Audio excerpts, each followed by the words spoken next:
के हवाले से बड़ी खबर आ रही है। यूपी में प्रदेश संगठन में बड़ा बदलाव हो सकता है। यही नहीं, योगी मंत्रिमंडल में भी बदलाव हो सकता है।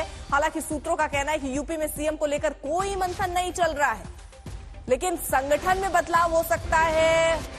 कई मंत्रिमंडल में नए चेहरे हो सकते हैं। इन सब पर फिलहाल चर्चा चल रही है, लेकिन मुख्यमंत्री को लेकर कोई संशय की स्थिति नजर नहीं आ रही है। तो बड़ी खबर, उत्तर प्रदेश में लगातार उथल-पुथल की स्थिति बनी हुई है। हिमांशु मिश्रा हमारे साथ, हमारे सहयोगी जुड़ चुके हैं और अपडेट के साथ। हिमांशु, किस तरीके के बदलाव संभव है?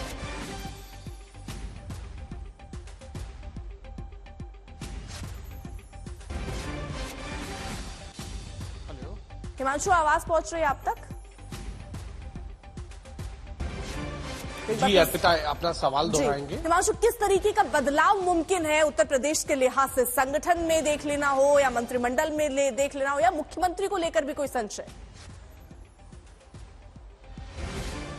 देखिए, मुझे लगता है कि मुख्यमंत्री को लेकर कोई संशय नहीं है पार्टी के अंदर, क्योंकि योगी आदित्यनाथ की एक पॉपुलैरिटी है और वो भारतीय जनता पार्टी के स्टार कैंपेनर है। प्रधानमंत्री नरेंद्र मोदी, गृह मंत्री अमित शाह के बाद अगर किसी नेता की सबसे ज्यादा डिमांड रहती है तो वो है योगी आदित्यनाथ की। और ये माना जा सकता है कि योगी आदित्यनाथ को लेकर जो संगठन में बदलाव की बात है, वो संगठन में बदलाव और योगी मंत्रिमंडल में जो बदलाव है वो जो 10 विधानसभा सीटों के उपचुनाव है उसके बाद होंगे।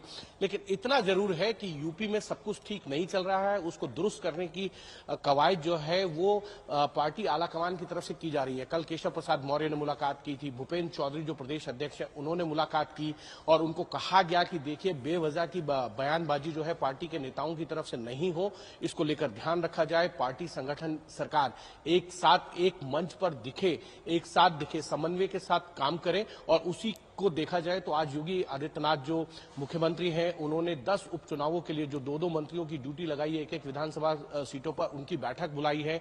उनके साथ फीडबैक लिया जाएगा, उनको बताया जाएगा कि किस तरीके से आपको जाकर जमीन पे कार्यकर्ताओं के साथ काम करना है। और इन 10 विधानसभा सीटों में पार्टी को जीत चाहिए, क्योंकि पिछले जो 13 विधानसभा सीटें के चुनाव हुए थे देश के अलग अलग राज्यों में, उसमें भारतीय जनता पार्टी को उतनी सफलता नहीं मिल पाई जो उम्मीद थी। भारतीय जनता पार्टी 13 सीटों में से 2 सीटें ही जीत पाई और बाकी सीटों पे भारतीय जनता पार्टी या उनके अलायंस पार्टनर को हार का सामना करना पड़ा। इसको देखते हुए भारतीय जनता पार्टी के लिए ये 10 विधानसभा सीटें उत्तर प्रदेश की बहुत महत्वपूर्ण है, क्योंकि लोकसभा चुनाव में जो भारतीय जनता पार्टी को जीत मिली है 33 सीटों पर, वो उतनी बड़ी जीत नहीं है जिसकी उम्मीद भारतीय जनता पार्टी कर रही थी, जो 14 में या 19 में भारतीय जनता पार्टी को जीत देखने को मिली थी। हाँ, ठीक है। देखिए हिमांशु, एक तरफ तो देखिए ये सारी रणनीति के भी पहलू कि आखिर आप क्या रणनीति बनाते हैं आपके उपचुनाव जो सामने है उसको लेकर, क्योंकि टिकट बंटवारे पर भी ये कहा जा रहा था समाजवादी पार्टी ने बखूबी टिकट बंटवारा किया जिसका फायदा उनको हुआ। उस आधार पर आप क्या तय करते हैं? वो अगर हम दूर रखें, अभी सबसे पहले जरूरत इस बात की कि आम सहमति बन पाए। ये फूट की स्थिति दिख क्यों रही है? केशव प्रसाद अलग क्यों दिख रहे हैं? संगठन में ऐसी क्या कमी दिख रही है? योगी आदित्यनाथ को लेकर क्या एक सहमति नहीं है या उनको लेकर कोई पार्टी के अंदर कार्यकर्ताओं में कोई नाराजगी है? ये सारी स्थितियां पैदा क्यों हो पाई?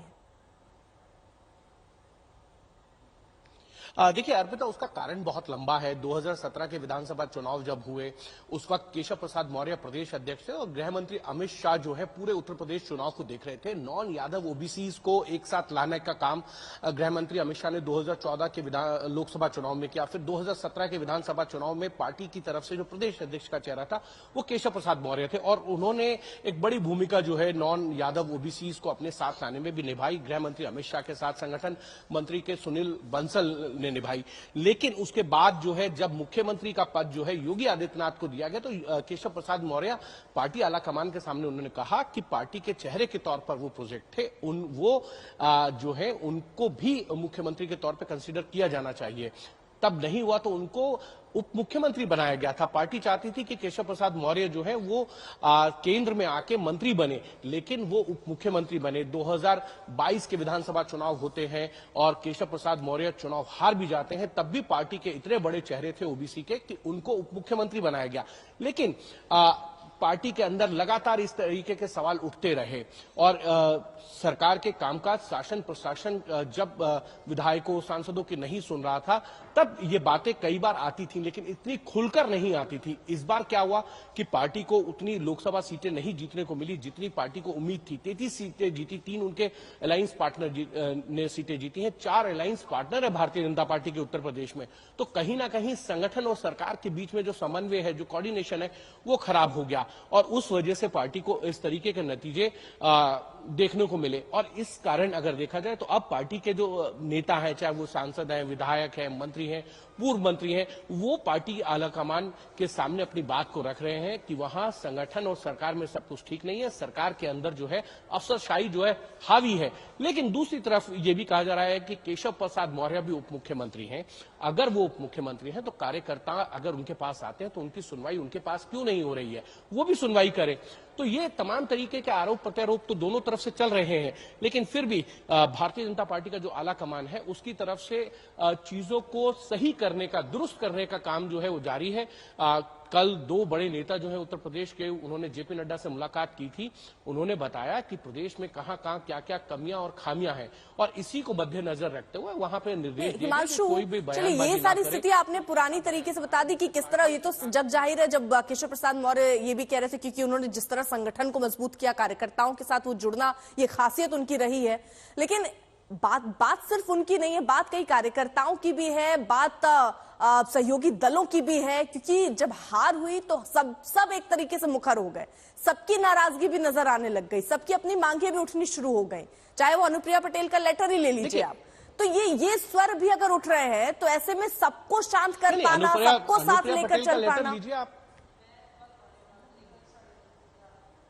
देखिए, ये कहीं ना कहीं एक बहुत मजे हुए प्लेयर होते हैं जो सबको साथ लेके चलते हैं।